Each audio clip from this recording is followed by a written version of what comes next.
today? Is that I've done nothing different.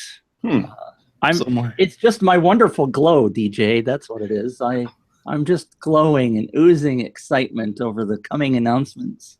All that tanning on the beach as you hung out on your houseboat for however long? Yeah, you ought to see my leg. Let's talk about that during the show. Okay, well the show is live now, Mitch. In fact, we're probably about ready to start as soon as I send out the Hangouts link. Oh, we forgot that Twitter, because we are so rusty that we forgot. We forgot that was a thing. Twitter.com. Let me retweet your tweet. Yeah, if I can copy the right link. This is great entertainment, guys. You know, you love watching us just sit here and type.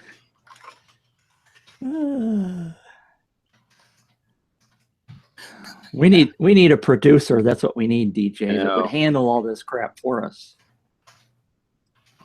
I'm signing you up, man. You can be the producer from now on. No, I'm the talent.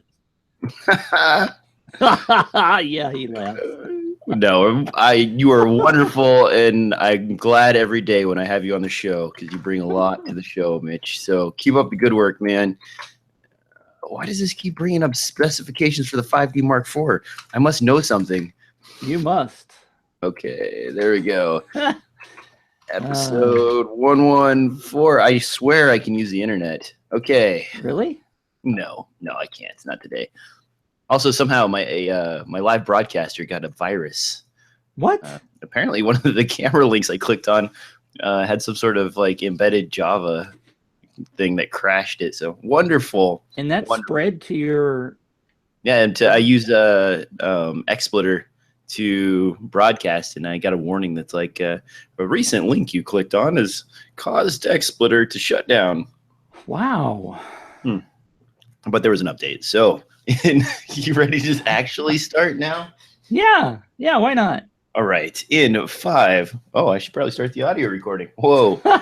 In 5, 4, 3, 2.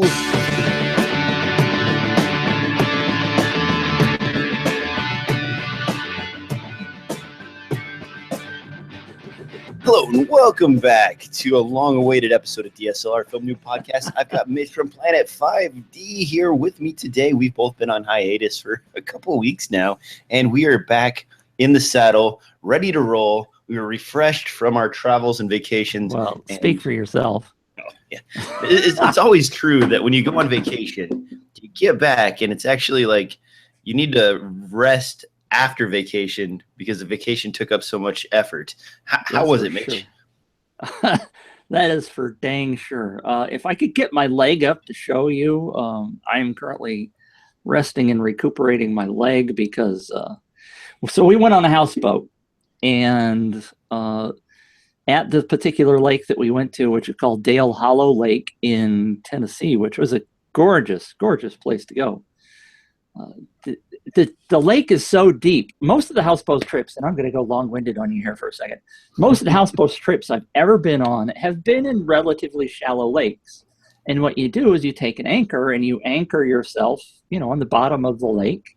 And so you're not on shore, you're out in the middle of the lake or in a little hollow or a little cove when you shelter for the night.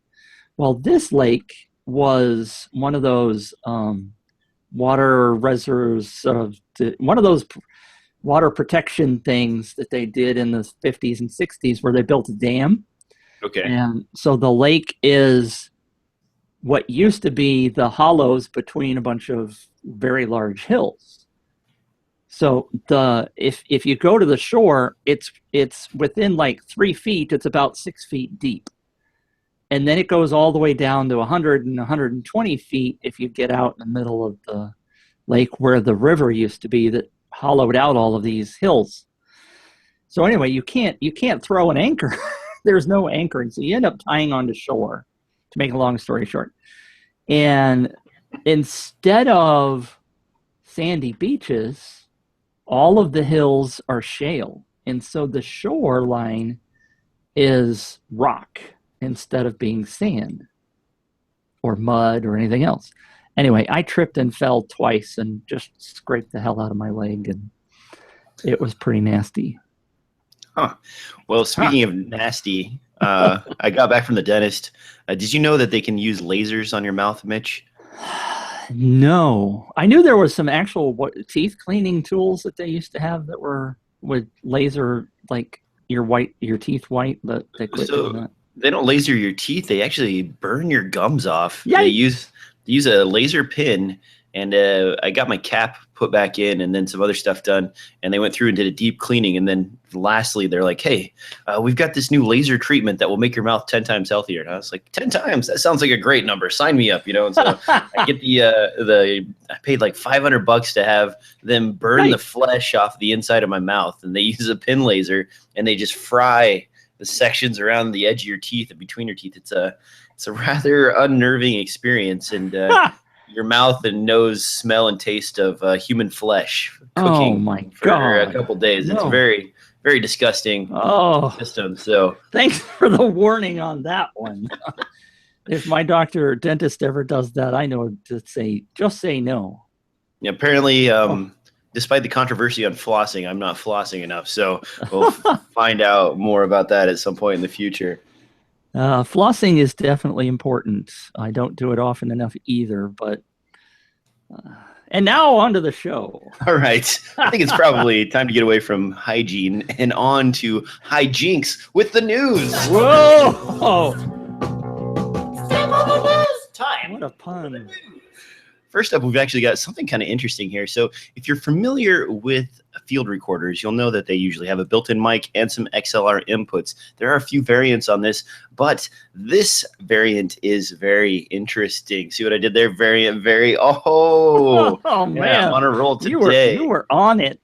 So this thing basically is, it's not out yet, but I got a press release from Saramonic about this. This is the SR-VRM1 XLR field recorder, and it's basically an XLR adapter that plugs into the back of your mic, allows you to provide phantom power to the mic, has a headphone jack, and fits in something the size of about half of a dollar bill. This thing is super sexy, looks really interesting, and basically allows you to use any mic you've got out there as a field recorder, including nice boom mics, which means you could literally record boom mic audio from a pole with headphones without having to have any other devices. Now, there is something similar out there, and that is the Tascam.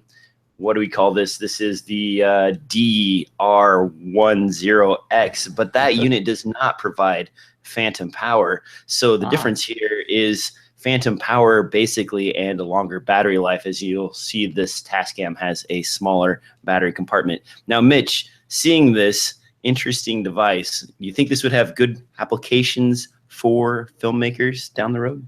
Oh, of course. If you've brought it up, DJ, it must have applications for filmmakers. I can also see it very useful in situations like going to NAB and recording booth interviews and stuff. So it would make the image, the first image you got there with the mic on a little mini pole, or at least the end of the mic. I mean, that makes it like a handheld mic with a recorder attached. Absolutely.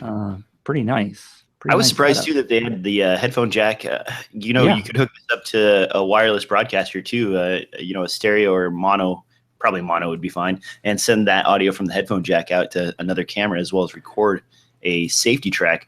I like the idea of it mainly because it's compact and it's tiny, and it's another source to get phantom power.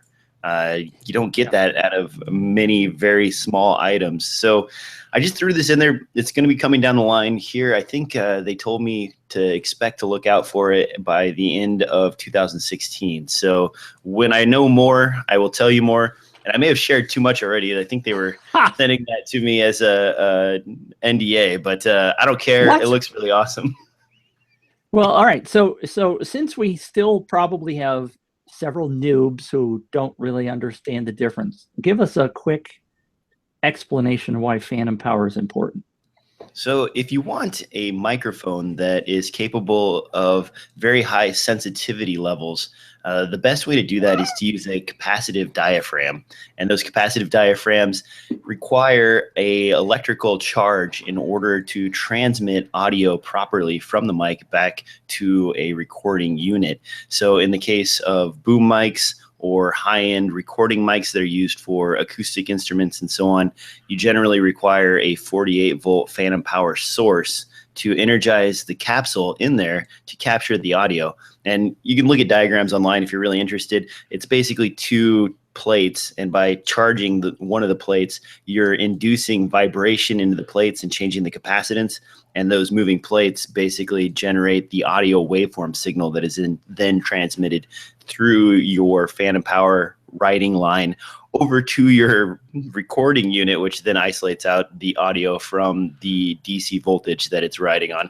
And that gets even more complicated if you really want to dive in deep. But regular microphones, because they're passive, don't have any electrical charge to emphasize the movement of those capacitive plates, so you don't get nearly as sensitive of an input. How's that, Mitch, for an easy explanation? Let's see. Easy? Well, you got highly technical there. But there are some microphones that do allow you to have power like a battery. I know some of the RØDE boom mics you can put a AA battery in there to provide some power. So yeah, absolutely. And there are varying levels of power for these mics. Even though a mic says that it's rated for 48-volt power, many times you can underpower it and still achieve very good results. And in that case, if you ever see in your field recorder's menu a 24-volt setting or a 12-volt setting, the mic will still operate. The sensitivity is reduced, but it's a non-linear reduction. So going from 48 to 24 isn't just stepping down half. You know, it's a different curve than that. It's still, they're really nice. And if you use professional microphones, you're going to end up with most of them needing phantom power at some point. So having a source for phantom power is really handy in a small compact form. And no offense to field recorders, but you know, something like this right here is just a little too big to hang off of the back of your microphone when you're out in the field. And having something like this, you might even be able to fit this into a blimp. I mean, look at this, Mitch. This thing is small enough and adds so little to the back of the microphone that you could feasibly shove this thing into a windscreen of some kind. And that was what the selling point was for the Tascam DR10X. And I would have been extremely excited about that had it provided phantom power, which was kind of an oversight, I think, on Tascam's part for that cool little device. Anything else on this before we move on? I look around my desk and I just have microphones like laying in piles that all require phantom power. Would you hook this up to the Saramonic wireless thing that you love so much? You know, the thing about that is that it's designed for a mic level input, not a line level. So if you use the headphone jack, you wouldn't want to use a standard VHF audio transmitter. You'd want to use something that's capable of handling a headphone level output. So to me, if you're going to do that, I would say look at the wireless Wii. I don't know if you guys are familiar with that unit. It's a stereo Wi-Fi transmitter, and it's capable of sending 2 channels via Wi-Fi in just a tiny little self-powered package. And let me see if I can find a picture of it. This is because it's so cool. And I can't. Yep, I can. Here we go. These guys right here are freaking awesome for that sort of application. So this is also another hack if you want to send audio from your field recorder to a camera. This guy right here is basically a stereo transmitter via Wi-Fi with just volume controls on both sides and a mute button.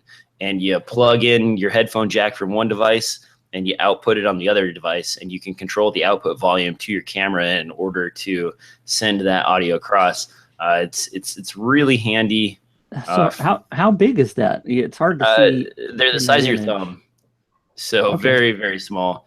And in fact, they even I used to sell a cradle for these that would allow you to adapt into your DSLR, but the company that makes these saw that and was like, "That's a great idea." So now they sell one that mounts it to the top of your camera. But it's extremely handy. They have a bunch of different applications for it. People also use it for guitar and on-stage applications where stereo is an issue. But you can see here's the kit. They have internal batteries. You just charge them via USB port, and then all kinds of stereo adapters to plug into whatever you want. Nice. And the price pretty nice too, about $200 for the wireless Wii. And they are, I mean, other than the name, like that's, why would you name your product, after some other product that's already out there? Everybody knows what the Wii and the Wii U is. Wouldn't you try to diversify your name a little bit? I don't know. Maybe there's some meaning or Asian. Never mind. I don't know. But it's a really cool device. So if you're trying to transmit audio from something like that, that's what I would go with. And maybe that's something you haven't seen before, Mitch. No, I've not seen that. When I brought it up. Yeah. Yeah, and those some stuff, DJ. They're freaking cheap. They're $200, man. So if you need stereo audio transmission, the one note though, I will tell you, as with most Wi-Fi applications, there is about a quarter of frame of latency. So be aware of the dreaded latency that you'll run into with Wi-Fi. A quarter frame? Yeah, this is something. It's one of those things where you don't notice it unless it drifts in and then drifts back out of sync. And so you're watching your audio and you're working on something and you're trying to line two things up, and you line it up, but then the audio that you recorded from a second system has a slight echo. And in Premiere, if you don't have the unlock setting for your clips, when you drag your clip over, it just locks to the nearest frame. And so then you're like, well, why am I getting this echo out of it? And then you start analyzing and you stretch it out as far as you can. And you realize that like every so often the Wi-Fi audio drifts out of sync by just enough to give you an echo. So then you have to just cut that out and put it back together again. I might have had to deal with that a few times.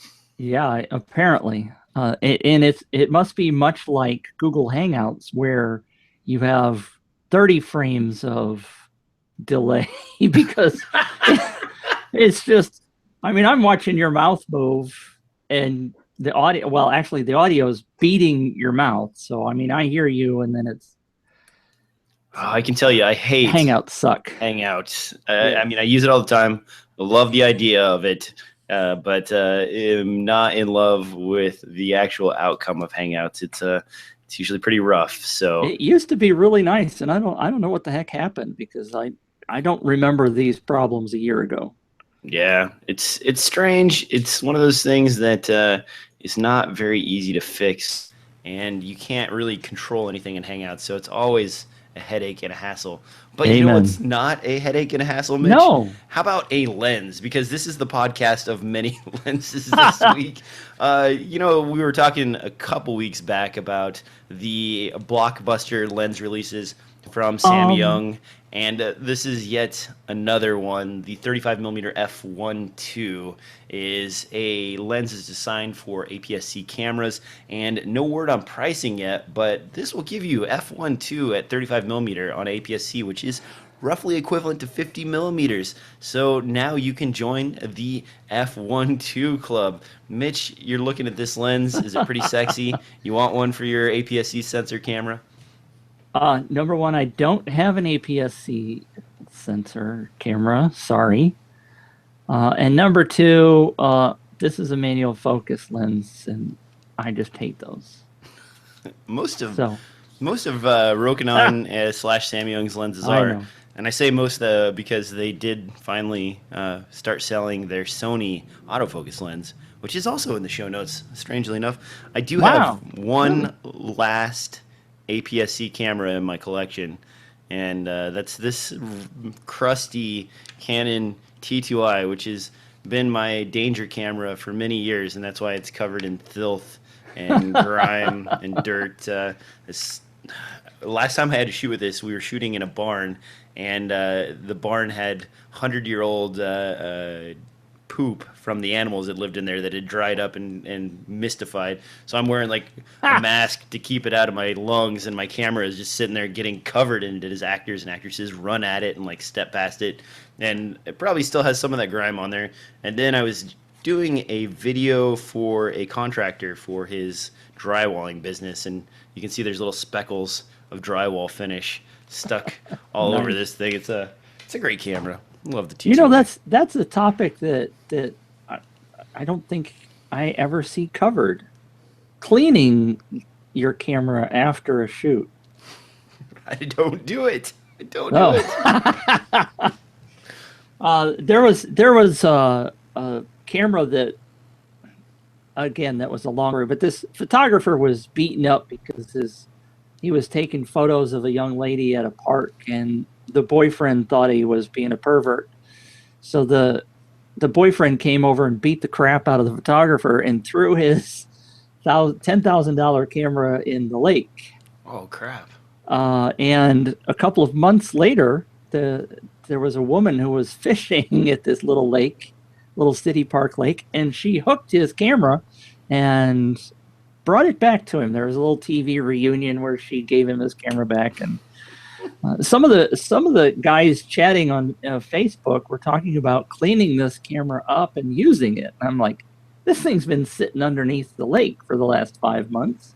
And this guy's like, no, actually, that camera probably worked really well. So you were talking about all this animal waste and dirt and stuff on yours, and I'm like, well, there are obviously people that know how to clean these cameras up, but I've just never dealt with them because I keep my camera pristine. Nudge, nudge, wink, wink. I'm a filter guy when it comes to filming danger stuff, and people always make fun of me. They're like, why do you have a filter on there? You know, it's just ruining your image. Blah, blah, blah. Yes, I understand. But have you ever tried to clean Caro syrup based fake blood off of a lens element? No. It is not fun, and it smears and it gets into crevasses. It's gross, and it attracts flies too. So you can throw your filter away and go buy another $15 filter, or I can spend an hour and a half with alcohol and Q-tips trying to get little bits of Caro syrup blood out of my camera bits, and that is not fun. Another awesome tip from DJ, the DSLR Film Noob guy. All right, let's talk about something else that's interesting. And by the way, let's not forget to talk about that particular topic with the Caro blood syrup when we get to that Kickstarter thing, because they talk about that in their Kickstarter. Oh, really? I did not read that out. Holy cow, Mitch! All right, this thing's super sweet.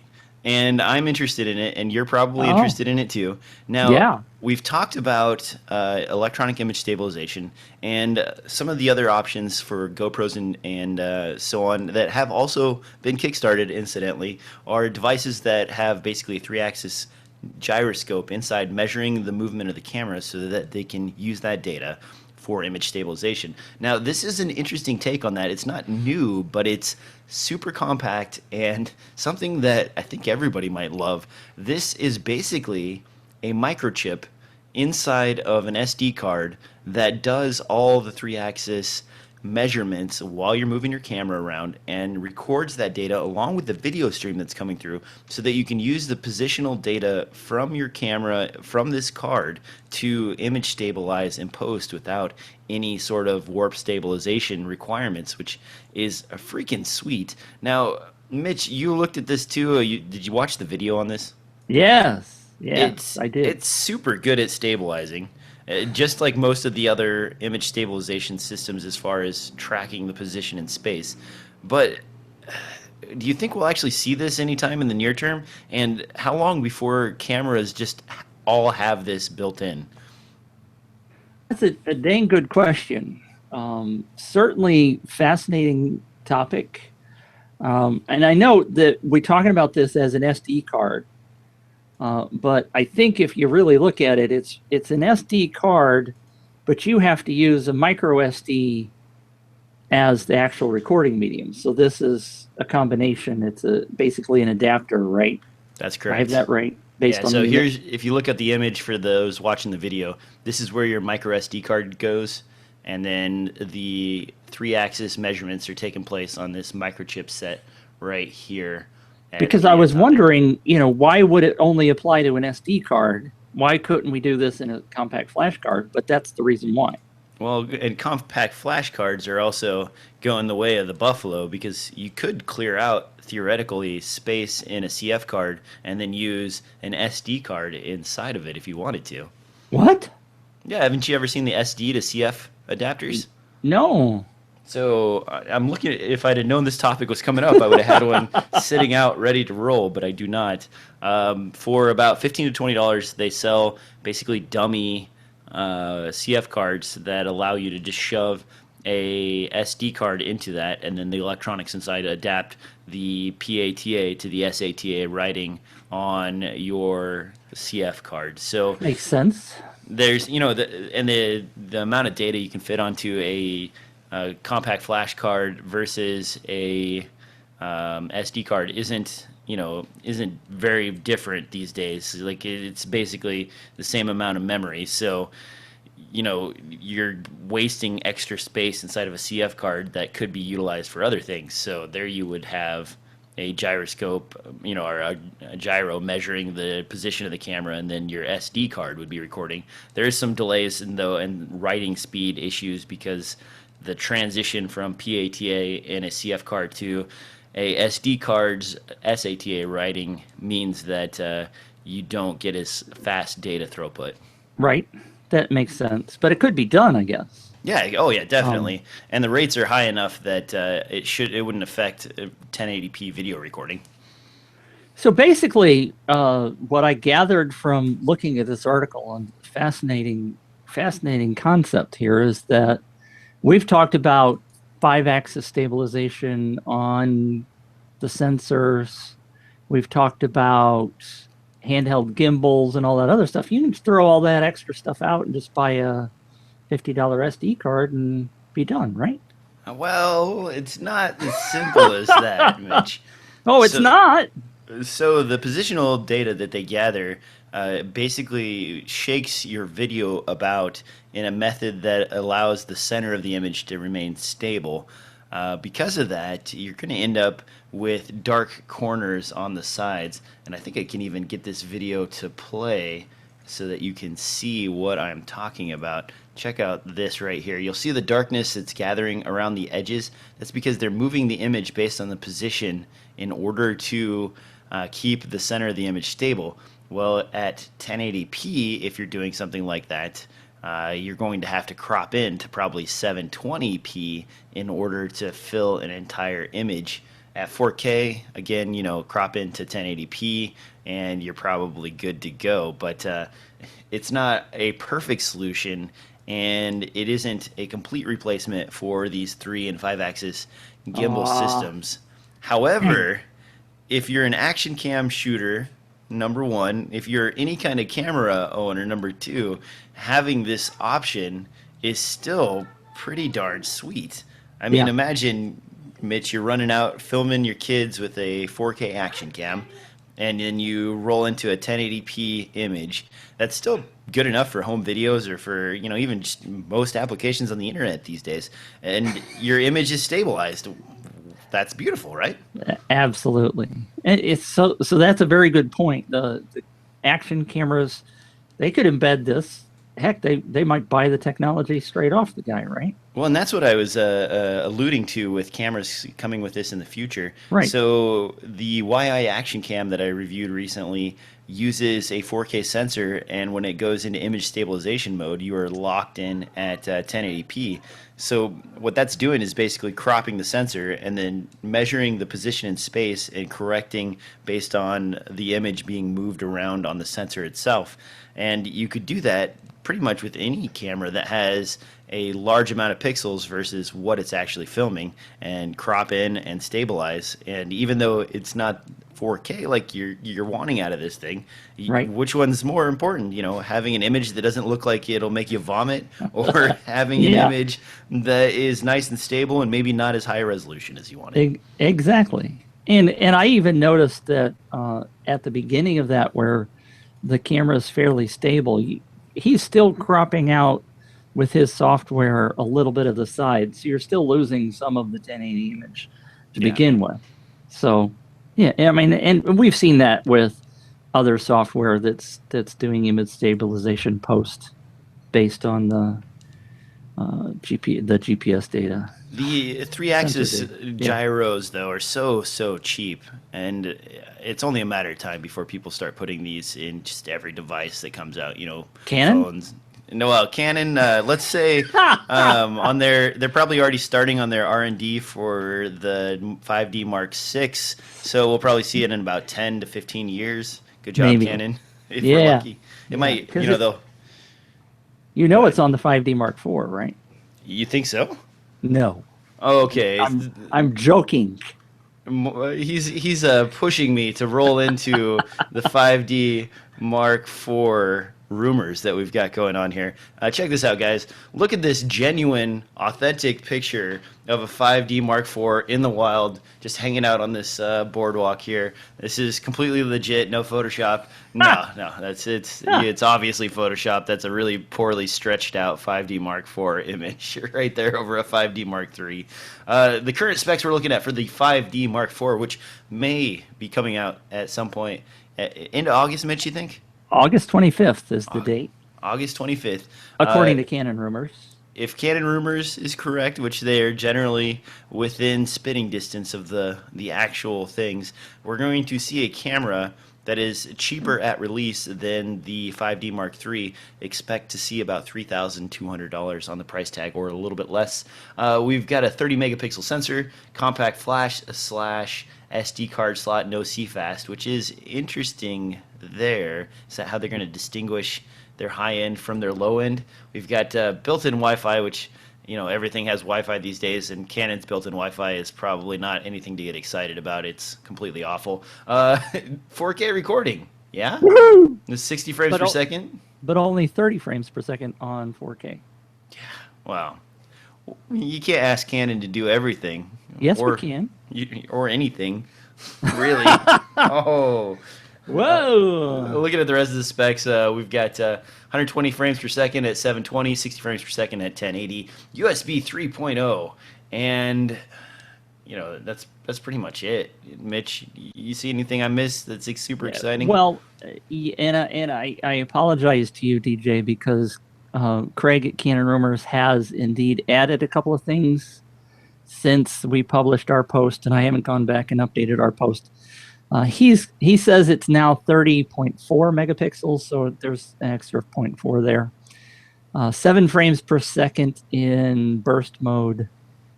422 video recording, which is a new spec that we hadn't heard before. But, and this is the big but, 8-bit 500 megabits per second motion JPEG. We all love motion JPEG, right? Oh my God, really? That's what he's saying, and so there's some good things and some bad. I mean, you know, we originally thought, at least Craig originally posted, that there was going to be CFast, and now he's backed off on that.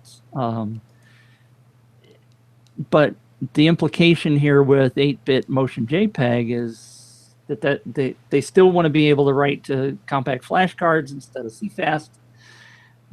So again, I think we're leaning towards, if you really want to shoot video with one of these babies, you need to be shooting with the 1DX Mark II. That's where they're pushing us. Any word on audio? I've not seen anything about audio because most people don't seem to care. It's frustrating. I don't know. I'm looking at these specs here, and I just brought up the Canon Rumors page. Thank you, Mitch, for pointing me in that direction. 422 is actually interesting. Anytime you can give me more color space, I am excited. So that's good, and maybe that is motion JPEG is a little bit easier to deal with when providing more color information. So maybe that's why they're choosing this, or maybe it's just like, hey, buddy, we're too lazy to pay for, or too cheap to pay for licensing for one of these Kodaks. So here you go. You get what you get. Whack. You know, I don't know. Well, realistically, don't most linear editing systems like Final Cut and Premiere treat it the same as they do anything else? So is it really a problem? It's not as bad as it used to be, but it's not something. If you were like, "Hey, can you deliver me that in motion JPEG?" I would look at you like you were a mad person and walk away from you. It's not. It's not as though editors can't handle it. It's just that the data size and the compression rate are such that you're kind of wasting a lot of space, and it's not very efficient. I don't know. I shouldn't complain. You know, at least Canon's going to give us 4K. Yeah. And if this camera is in the price range that you were talking about in your article, I would be happy to see it cheaper than the original 5D Mark III release. Right. Am I going to buy one? Yes. Yes, I am. I mean, I can bitch all day about this, and that'll get us our explicit tag there, but I will buy a freaking Canon 5D Mark IV as soon as it hits the market, because you know what? I like my Canon stuff, and I still have a crap load of Canon stuff. And even if they don't give me everything I want, I'm sort of stuck in the Canon camp because that's where I'm at. You know, I mean, I do move out of the camp every so often. You know, I've got my Sony camera now, and I've got you know, my GH4, and I still use those quite regularly. But what I want is a freaking bag full of my L series glass to work natively on a camera. Yeah. And I want it to work right. I don't want it to be, you know, sketchy autofocus. I don't want to have to use like focal reducers or any other bits. I don't want my lens to be so big that it makes my camera feel like it's a little gnat attached to a whale. It's not right. I want a freaking 5D Mark IV body. So as much as I complain, and you guys have heard me complain many times because I complain all the time.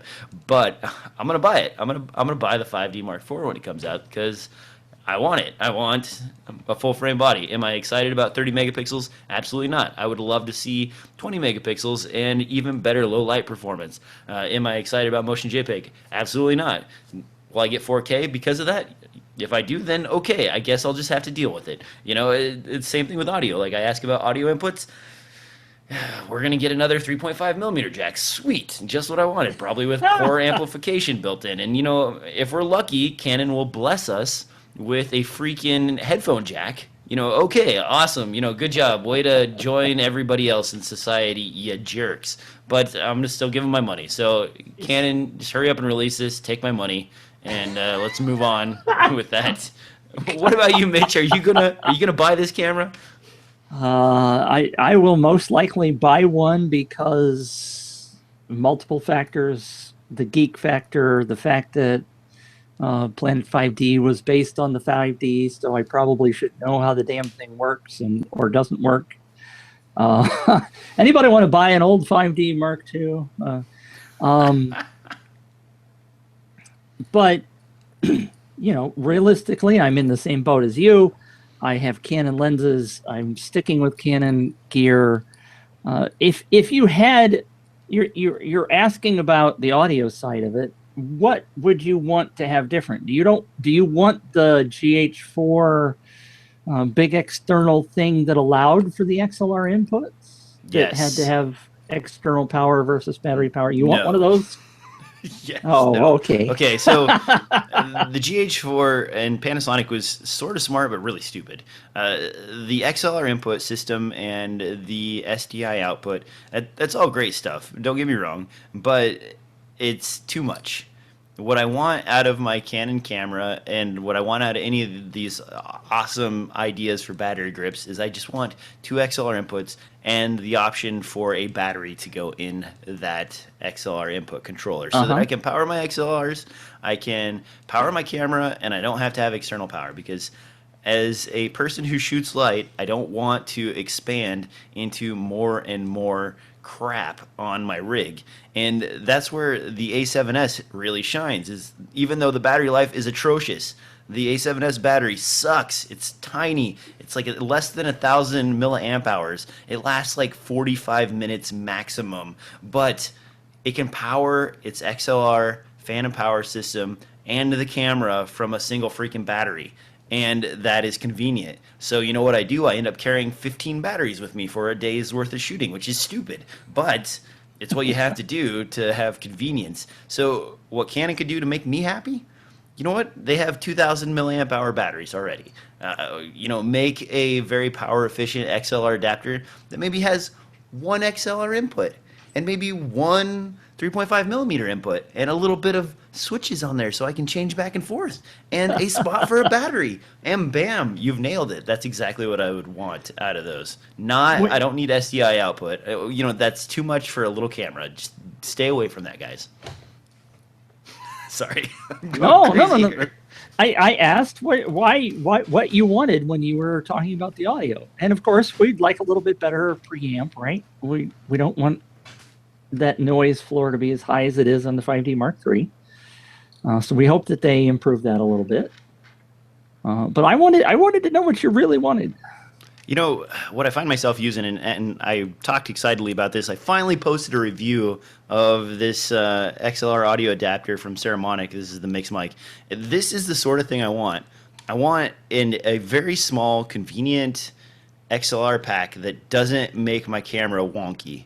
Because, you have an XLR adapter like the Beach Tech or Juice Link that goes underneath the camera, and they never fit quite right. They never open up for all your cameras, so you can't get your batteries out of some cameras, but you can out of others.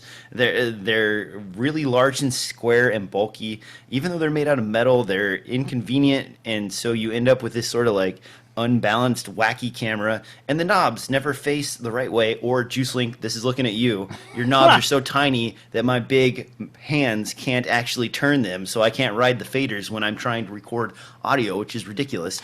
This is the sort of form factor that we used to see all the time on ENG cameras and the all-in-one shooting cameras way back in the day, even into the late 90s and early 2000s with the G1 series from Canon, or GH1 series, which not to be confused with Panasonic. Those had adapters that looked just like this on the top with knobs, switches, phantom power, all the things that you want. I want more stuff like this that's really tiny, that fits on my camera, and you know what? I don't even care if it uses 9 volts. People complain about 9 volts. Just deal with it. I want it to be small. I want it to be easy. I want it to work. I don't want to have to hassle with stuff. Now, one thing I'm going to expose here that I forgot to put in the show notes, but is really cool. Do you know they sell rechargeable lithium-ion 9-volt batteries? Yes, I did. I had no idea. And their capacity is about 250 milliamp hours more than a standard off-the-shelf disposable battery. No, I didn't know that. Yeah, so for $20, guys, if you're ever complaining about 9-volt batteries, a 4-pack of these and a double charger will go a long way to running your audio adapters. And most audio adapters, for given reasons of design, use 9-volt batteries. And I won't go into those design reasons, but it's mostly necessary for good audio. Just because I've asked RØDE a couple of times why I can't use my AA batteries in their mics, and they're like, because you get better power, which means you got better audio with a 9-volt battery. And I go, okay, I'll deal with it. Because that's what I want, right? That's what everybody wants, is better audio. Man, you got me really hot and bothered there. Look at that, he's sweating. I know. Yeah. As far as the 5D Mark IV goes, I'm already committed. I'll jump on the bandwagon, same as everybody else. It's just... the more features they give me that are useful to me, the happier I will be and the less complaining you'll hear from me. I don't shoot a ton of stills anymore, so megapixels aren't that big a deal. Anything above 16 is enough for my use. AF systems, I mean, every camera I have now, excluding the A7S Mark II, has amazing AF. It's really good at tracking faces, motion, and everything. And you almost have to nitpick to find out which one is better or which one is worse. This isn't the old days where you had the 9 sensor system and then you had the 18,000 sensor system, and it was like one blanketed the entire screen and the other one just had a dot in the middle. It's not like that anymore. Now everything just has all the AF points that you can throw at it. So I don't know. I was going somewhere with that. I lost my thread. Mitch, what about you? The thing that concerns me, though, that we didn't really mention is Craig mentioned that there is, quote, more touchscreen functionality, unquote. So there's touchscreen.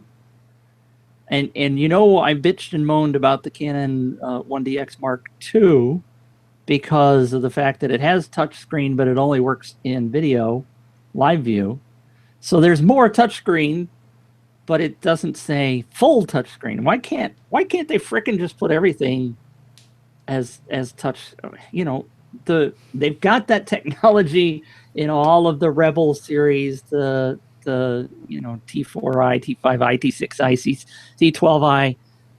They all have full functionality. Why can't they just put that in here? What's the problem? If you got part of it, why don't you go all the way? Now, I'm going to play devil's advocate here. And the touchscreen, think about how it's implemented on the Rebel series cameras. You got a flip-out screen, right? The one that we both love. What does that give you? That gives you an optimal position for touching the touchscreen. You can move it to whatever shape. The 5D Mark III or 4, we're not going to see. I would be very surprised if we see a flip-out screen. Right. And so now you have a touchscreen, but the touchscreen is always going to be like this, flat in front of you. And on top of that, you're going to be shooting a lot of times in positions where you're not looking at the screen, but your thumb or forefinger or something else may touch the screen. And what if you don't have the screen locked and suddenly you click on something that stops you from being able to take your picture, or, you know, changes the exposure or does some other weird thing? You know, we've all done that with our cell phones before. We're like, you're using it and suddenly it goes into a mode where you don't even know how you got there. And and I would be, as good as Canon is about software design, I would be very confident that they could make a mistake like that. I mean, just putting that out there. Yeah, there are, of course, good reasons not to have touchscreen. There's good reasons to have locking capabilities, but I mean, I think they're expecting you to be a professional, right? This is a camera designed at pros, and although we all make little mistakes, and we're not to the level of consumers, huh? I'm exaggerating. All right. So I don't know. We have to see what it turns out to be, whether or not it's, maybe they've gotten smart. Maybe there are certain functions that people just never use on something like the T4i, and so they saved a little money and didn't put those in. Maybe that makes sense. We'll just have to see. Yeah. Honestly, guys, I think most people, even if it's missing some of the key features that its competition has, people will still buy the 5D Mark IV in droves. There's a lot of pent-up demand for it. Oh, yeah. And 4K at a reasonable price in a DSLR full-frame format. I know tons of filmmakers that have fallen in love over the years with full-frame images and always want to go back to that. Even though, you know, it wasn't traditionally a thing for most filmmakers back in the day when we were shooting 35 and 16 millimeters. So moving on, we were talking about audio. Did you know that Rode updated their stereo mic system, Mitch? Yes, because they sent me a press release this morning saying they had done that. I got the same one. I was looking at it. If you're a stereo mic shooter, which I am not a fan of stereo mics on my cameras simply because of the audio capture patterns that they bring in, you can upgrade now. It looks like they're adding a new suspension system. This is the Rokinon suspension system we see. They've also added new capsules as well. Rycote. Thank you, Mitch. Yes. My English language mastery fails me at foreign company names. They've added two new audio capsules to this, as well as a Kevlar reinforced braided cable. Yeah. And the reason for those upgrades, it's kind of interesting actually. If you dig down into the press release, you'll notice that it says to prevent RF interference from Wi-Fi. And hint, hint, Rode sells a Wi-Fi enabled audio transmitter that may be placed inconspicuously next to their stereo microphone, which was probably getting noise. Yeah. And they even highlight that in the video if you watch the video. I am extremely excited about the Kevlar functionality if it indeed keeps my cats from chewing through the cords. Does that actually happen to you? Oh, hell yeah. You want me to pull out one of my Rode mics that has a cat that chewed through and pissed me off? And Oh my God. That's like that's a $250 chewing toy. Uh-huh. Uh-huh. So I have learned that because what I used to do would be I would come back to my house after going to a shoot or something, and I would just throw my bag on the floor and I'd be like, I'm gonna clean that, put that stuff away later. And I confess I'm lazy. I don't always pull the zippers all the way closed. Okay. I confess it's my own fault. But those stinky little cats they go, oh, there's something new. And they get their little noses in there and they wiggle around and they get themselves in there and they go, wait, there's a cord. And it's gone. So I have learned that I cannot put any bags down or any kind of, I have a lock on my door downstairs in my little studio. They cannot go in there because there's potential for cords. It's wow. Now, and it's really bad, by the way, for things like, and I know what I'm kind of way off topic here, but iPhone cords or headphone cords like this one. Yeah. I have to be really careful when, and they actually make cat-proof, animal-proof iPhone, those little lightning adapters now that have their steel-wrapped cords because, we go through those things. I just bought, for example, I went on Amazon and bought a pack of 3 of the cheap ones, the Thunderbolt power adapters, not Thunderbolt, the Lightning, because we go through them like butter around here. The cats get a hold of them and they're gone, and it's just a pain in the butt. So anyway, I don't know ridiculous. I don't know whether the Kevlar on the Rode new mic is going to really fix that problem, but Kevlar sounds like bulletproof stuff, right? So well, I can tell you the Rode cables, and this was something that I didn't know until Rode actually contacted me. I was using the Rode VideoMic Pro, and I did a review of it like 4 years ago, something like that. And I was like, this cable is really thin, and I would be concerned with its longevity. And I can tell you, I own 3 Rode VideoMic Pros, and the cables have held up just fine. And Rode sent me this video, and they're like, look, our cables are skinny, but they're really awesome, and here's why. And then they showed me, it shows the design of them. They've got like reinforced metal fibers and stuff like that inside of the cables, and a bunch of other Teflon type of things to make the cable super strong.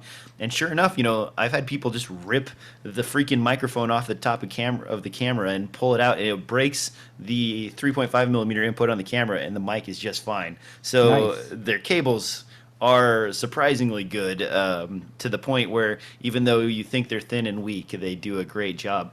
Now, one warning though, and this is something I didn't know about. And Mitch, did you happen to go to Rode's page today and look at the very top of the screen?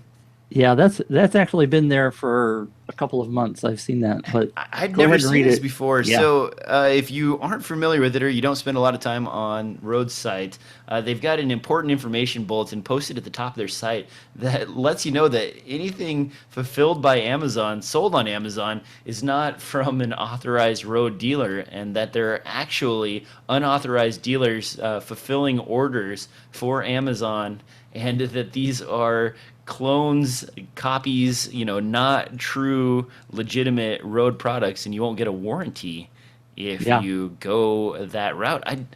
I've bought Rode stuff on Amazon multiple times over the years. I wonder, I know mine are legit, but how many sellers do you think are selling fake, or is this just a gray market issue?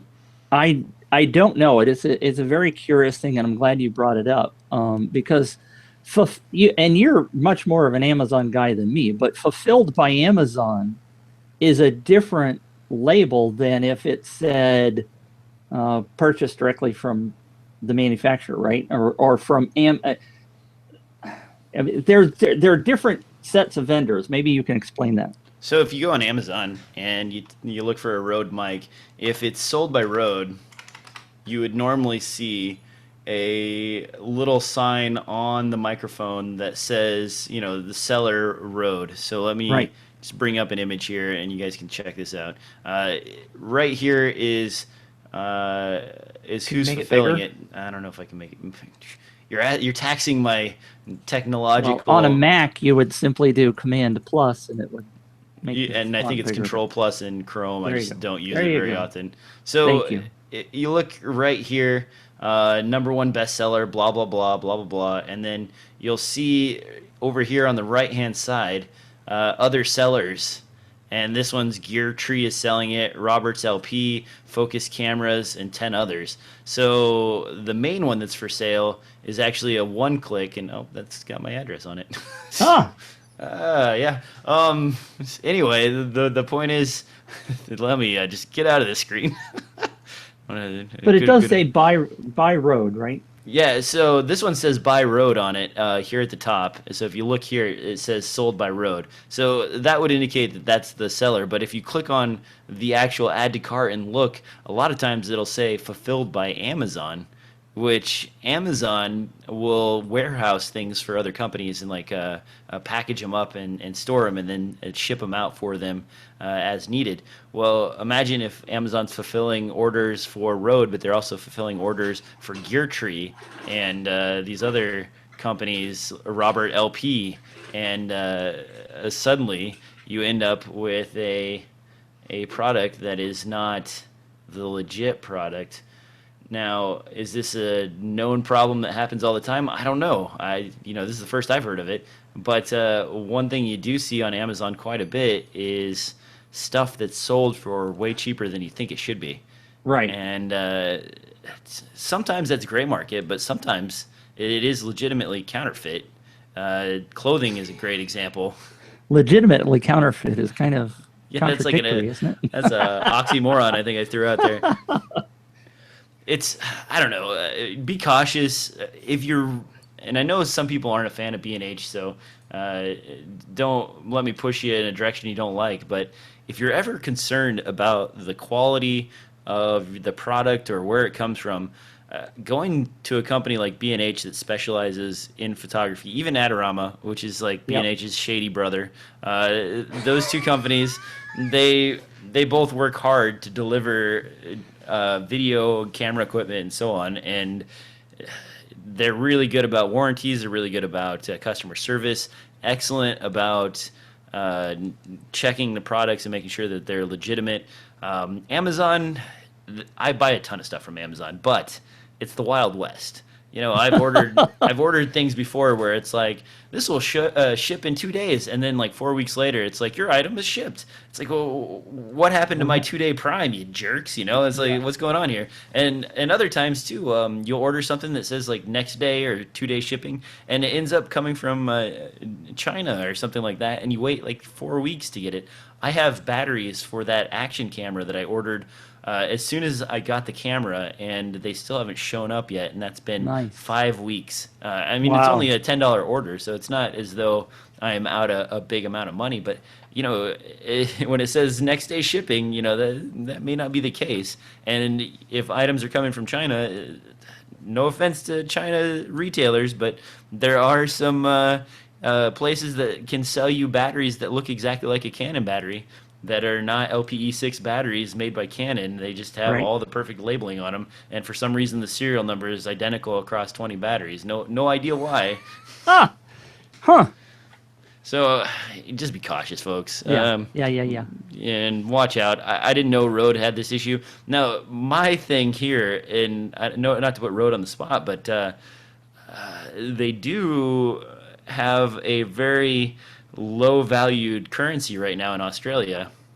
It's fallen off in the last like 4 or 5 months. Drops exponentially. It used to be more than $1 for the United States to Australia. Now I think it's like 1 to 2 to 1 or something like that, or maybe 3 to 1. Wow. And so my other wonder / out loud question is maybe they don't want to fulfill warranties where people are gray marketing these products and receiving all of that extra proceed as opposed to RØDE getting Right. that income. So Just something to think about. I mean, that happens with lenses too. If you go buy a gray market lens, you may or may not receive your warranty from Canon, depending on how Right. nice they are to you. So, Right. Very good question. all right. Can we? We're at an hour. Holy crud! Oh Yeah, man, we've we've really been rambled all over the talking. place. Can we like just limit to one more story and let's pick the one that's that 12 millimeter because I'd really like to talk about that one. Okay. Mitch is actually, we had like 3 lenses in the lineup still coming. This one right here is a Kickstarter, but it's Kickstarter from a company that I'll let Mitch pronounce the name. Mitch, can you say that out loud? Laowa. I think that's right. Laowa sounds as good as anything. This is a really interesting rectilinear lens that is 12 millimeters and is capable of working with a full frame sensor, which is extraordinary. Lenses lately have been kickstarted more and more, which is strange to me. And this is a company that already does make lenses. And this crazy nice looking lens is still manual focus, but holy crap, 12 millimeters at f2.8. That's phenomenally wide and rectilinear on top of that. So if you're not familiar with the term rectilinear, that means basically that your lines stay straight and there's no barrel distortion going on in the corners. Mitch, you're excited about this. You told me what, cleaning blood off of this is easy for murderers. Is that the case? If their Kickstarter page is got a stink load of information on it. One of the most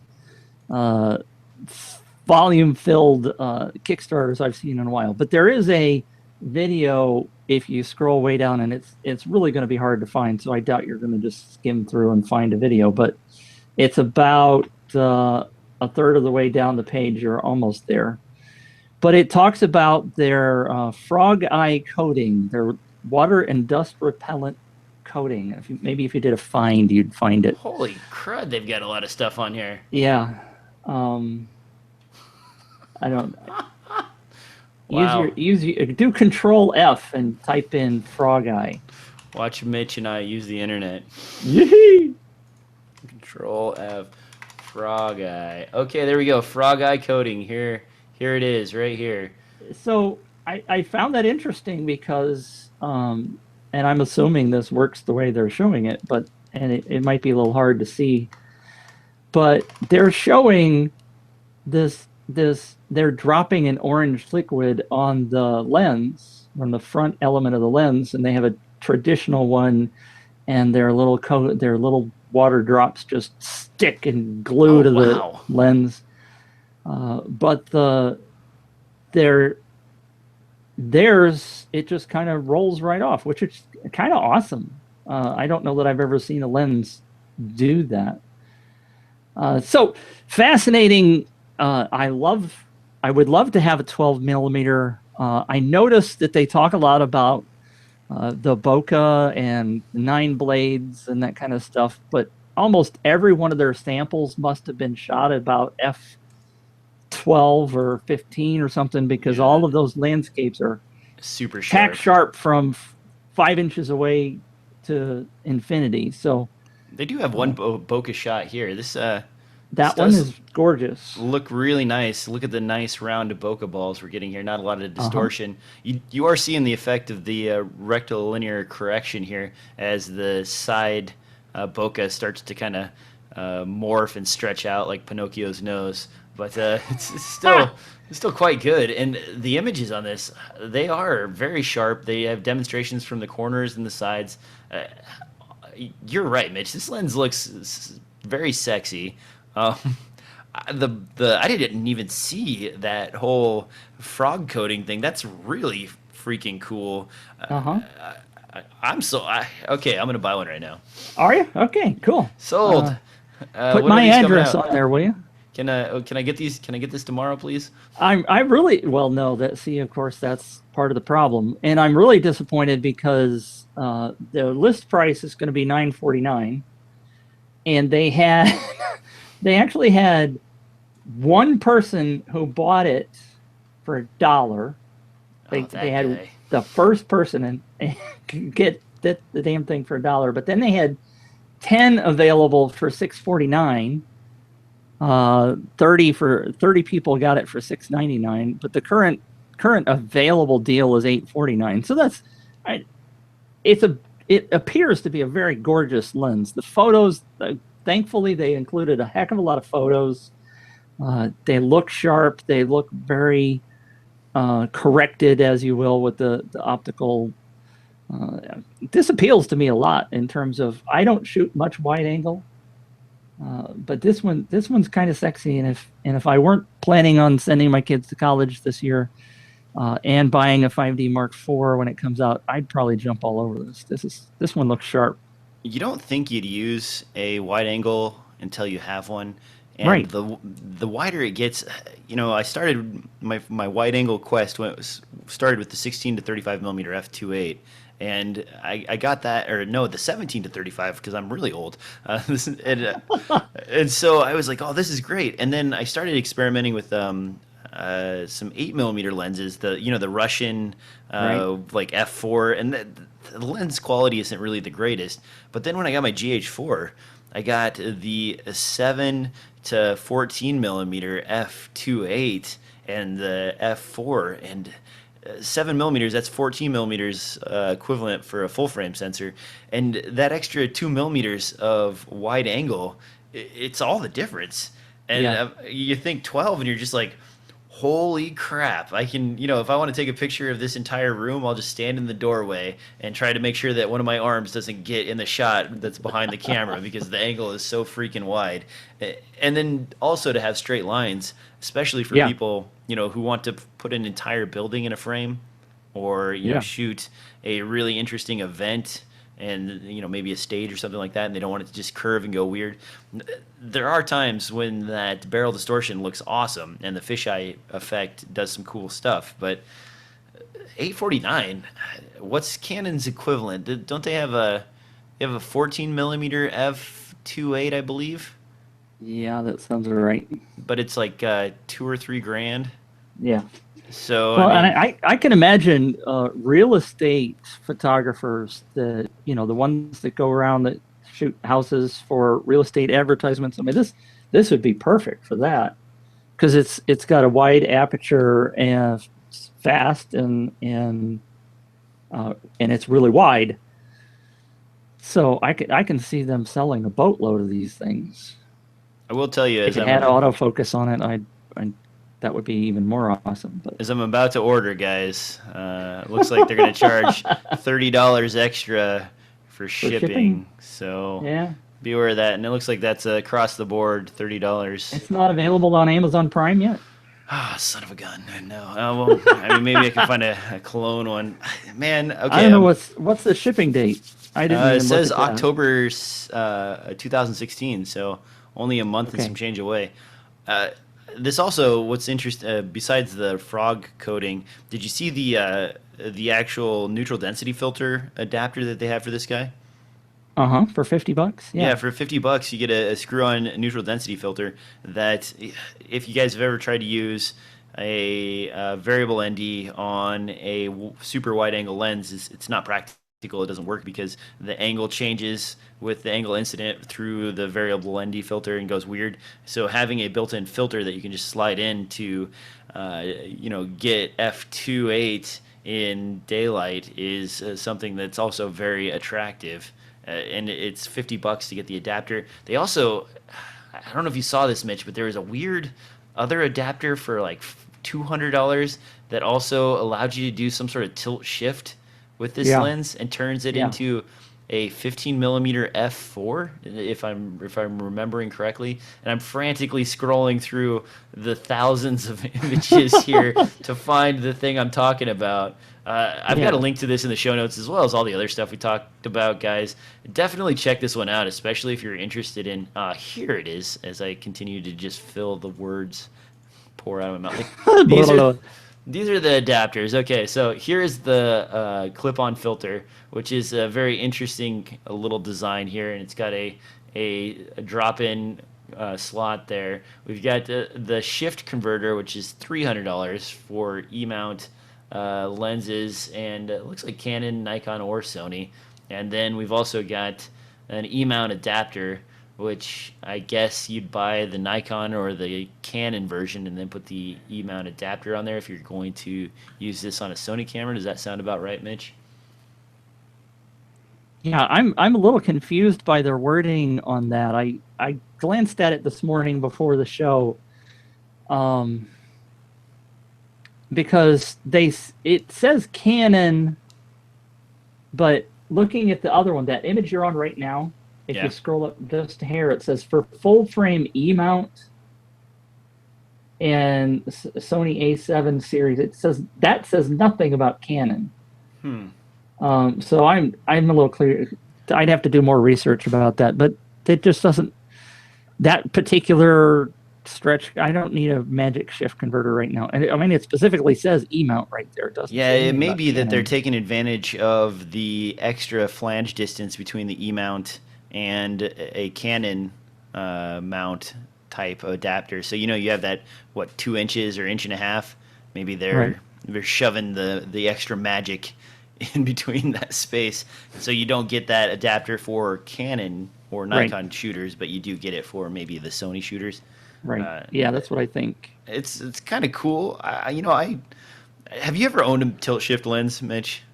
No, I tested one once and didn't understand really how to work it, so I didn't do very well with it. They're one of those things where they're cool to play around with. You don't want to have your friends see you using one. They're like a moped. Like they're fun and you like to ride them around, but you don't want to have anybody see you riding a moped. That's what a tilt shift adapter is to me. It's really fun to play with, but you don't want to be that fool caught using one for a professional job because people just look at you like you're dumb. And they're a very stylistic thing that only works sometimes, like handlebar mustaches. Some people can pull them off, but some people cannot pull them off. And, I am not stylish or hipster enough to pull off either the handlebar or the tilt shift lens. So nice. Oh, nice. Okay. I took that to a weird spot. Yeah. This lens looks awesome. I'm excited about it. One last thing before we go, just a quick mention. If you are interested in the 50mm f1.4 autofocus lens for the Sony mount cameras, the AF version from Rokinon/Samyang is out and available on Amazon. And also, my sort of new favorite audio company, Saramonic, released a 500 megahertz version of their wireless audio system. So if you're worried about the 600 megahertz band going away, look for the UW Mic 9 system, which covers the 500 megahertz frequency range. Both of those are up on Amazon, and there's links in the show notes. Mitch, do you have anything else before we get out of here, since this has gone extra long today? No, I am just ranted out. Some days we think we're going to have a short show and nothing, and then we get off topic and drift into these frog reflector things that are just... That's really cool. When you showed me that, I almost just clicked buy because of that. If that's legitimate, that is really nice. There is nothing worse than having crud on your front element. So no, none of that syrupy fake blood. Yeah, absolutely. All right, Mitch, where can people find you? I'm at planet5d.com. Thank you very much. Planet Mitch, all over the internet if you're looking for me on Twitter and Facebook and stuff like that. And of course, guys, you can find me at DSRFilmNoob.com, at DSRFilmNoob on Twitter, and you can find this podcast on SoundCloud, iTunes, and anywhere podcasts are distributed. We appreciate your writes, your likes, your questions, your comments. I did get that rather mean-spirited comment about talking about film. We'll avoid that in the future, so thank you to the sir that put that one in there. We are always happy to hear from you, so be sure to rate, like, and subscribe. Thanks for watching, thanks for listening, and we'll see you next time on another episode of DSLR Film Noob Podcast.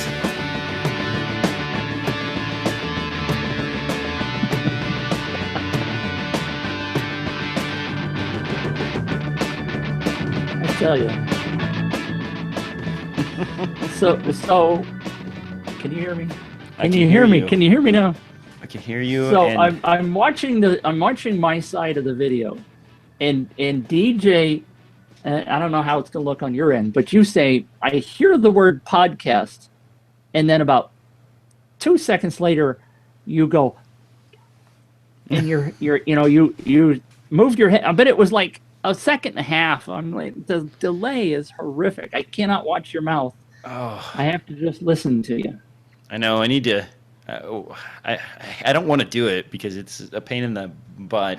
But I'll tell you what, guys. I may start a contribution campaign, and if it gets up high enough, I will record these on my computer here so that they're in sync and release them to you guys. So maybe look for a Patreon. I've been threatening to do it for a while. But it's such a hassle. It's going to take like 3 hours to edit every show, which is more time than I usually want to spend. No. Yeah, see, I don't want to go that way. I mean, that's just so much of a pain in the buckets. Unless you just hire a virtual assistant or somebody to do it, it's just, to me, not worth it. I mean, I know I love you guys watching. You know, I love the visual aspect of it. We're visual people. But you know, there are other ways to do it. It's just such a freaking pain in the butt. Yeah. Maybe we should talk offline about that because I mean, if you use a tool like Wirecast, you would. I don't. Do you know what Wirecast is? I'm familiar with it. I'm using XSplitter, which is their competition, I believe. But that's a physical device, right? The XSplitter. No, the XSplitter is a software-based capture system. Oh. And you can set it up to stream directly, but it's very CPU intensive and uses a lot of resources. So I would have to bring to do this, and like, let's dig into the weeds, guys, because if you're still watching this, I see a few of you are still watching this. What you have to do in order to do a live show and do switching is you have to have some way to control the screen shots and change those things. So I went from Hangouts to XSplitter so that we had a little bit more show control. But to go to the next level, I would have to create a window for Mitch, either in Skype or some other format, bring Mitch in, and then manually switch all of these things. And I can show my screen here so you can see what kind of mess I'm already dealing with. We've got show notes in the corner. We've got the Hangouts here. We've got the switcher down here. And then, of course, you know, there's a Twitter window and some other news articles going back and forth. So if I am running all of that and capturing Mitch at the same time, you won't get the smooth transition of back and forth between DJ and Mitch that Hangouts provides. Which happens automatically. We don't do any of that. It just switches based on who's talking. Well, I would love a gate of some kind, like if anybody knows if this exists, some sort of gate control that listens for audio from one source or another, and if it beats a threshold, automatically cuts, because that would do it. You know, if I had that as a trick, that would basically save me the hassle, so that I could actually read the show notes while I'm talking. Right. I mean, that's why quite a few of the production teams that are using something like Wirecast or XSplitter they have a producer, because the producer does nothing but manage you know, the video stream and switching back and forth, and it's a stupid manual process, but that's the only reason for using Hangouts, is because you don't have to deal with that. I know. I mean, I've done the Wirecast thing where I was the only other option is like Skype. If you do a group call in Skype, you've got all the people on the screen all the time, and you know, you can manually sort of switch then, but it's just a pain in the ass. Do you want to be a little floating head Mitch in the corner of my screen? No, because sometimes I like to, you know, drink my crazy shake while I'm not talking, so I know I'm not on screen. Yeah. I'm frustrated by it too, and unfortunately, I only have so many threads of thought running through my brain, and if I'm trying to read a news article and change the screen and talk to Mitch and stay on top of 5 different things, my CPU power is finite, and it runs out fast. Occasionally, Mitch and I will fall into disrepair when we're talking about a subject, and it's mostly because we're both trying to like catch up on the next thing while also doing multiple other tasks and speaking at the same time. And I mean, I'm pretty decent at multitasking, but you get too many tasks in front of me, and they're all just going to be done lukewarm to poorly. Yikes. All right. On that note, I think that's the end of us live broadcasting. Mitch, thanks as always for showing up, and you guys out there have a great weekend. Thanks for watching. It's going to be 95 here. I hate the heat. Oh my.